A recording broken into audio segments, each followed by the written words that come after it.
नमो बुद्धाय. धम्मपद. आज आपण पाहणार आहोत 12 अत्तवको आत्मवर्ग. स्वतःला प्रिय मानले तर त्याला सुरक्षित ठेवावे. 3 यामातून 1 याम तरी पंडिताने जागे राहावे. पंडिताने नेहमी जागृत राहावे. प्रथम स्वतःला सन्मार्गाला लावावे, नंतर दुसऱ्याला उपदेश द्यावा. असे केल्याने पंडिताला क्लेश होणार नाहीत. प्रथम स्वतः कुशल कर्म करावेत. आपल्यालाच आपण तसे करावे जसे बनण्यासाठी आपण दुसऱ्याला उपदेश देतो. प्रथम आपणच आपले नीट दमन करावे. खरे तर आपण आपलेच दमन करणे दुर्दम्य आहे. स्वतःवर विजय मिळविणे कठीण आहे.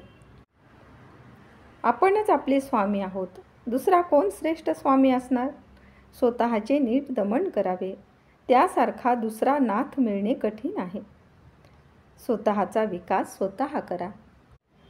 आपण केलेले, आपणापासून उद्भवलेले, आपणांकडून घडलेले पापच दुर्बुद्धी मनुष्याला दुःखी करतो.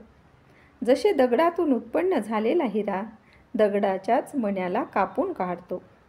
अकुशल कर्म दुःख निर्मिती करते. शाल वृक्षाला सर्व बाजूनी आच्छादित करणाऱ्या मालुलतेप्रमाणे पाप जेव्हा सर्व बाजूने दुराचारी माणसाला घेरून टाकते, तेव्हा तो दुराचारी तसाच वागतो जसे त्याचे वैरी इच्छितात. वाईट कर्म ते करणारालाच नष्ट करतात.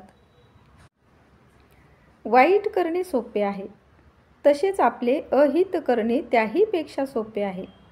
पण जे हितकर व कल्याणकारक आहे ते करणे फार कठीण आहे. हितकर कर्म करणे अत्यंत कठीण आहे. जो दुर्बुद्धी पापी दृष्टीच्या आश्रयाने धर्मजीवी श्रेष्ठ अरहंताच्या शिकवणुकीची निंदा करतो, तो आपलाच विनाश ओढवून घेतो.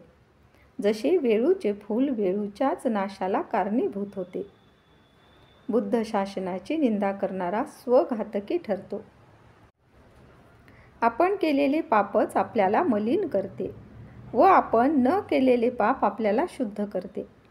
शुद्धी आणि अशुद्धी ह्या स्वतःवरच अवलंबून असतात. दुसरा कोणी इतराला शुद्ध करू शकत नाही. एक मनुष्य दुसऱ्याला शुद्ध करू शकत नाही.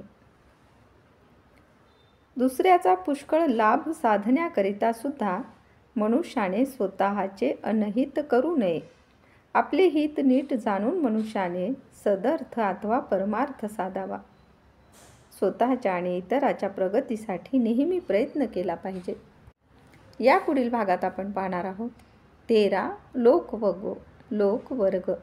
तेव्हा आमच्या चॅनलला लाईक, शेअर व सबस्क्राईब करायला विसरू नका. धन्यवाद.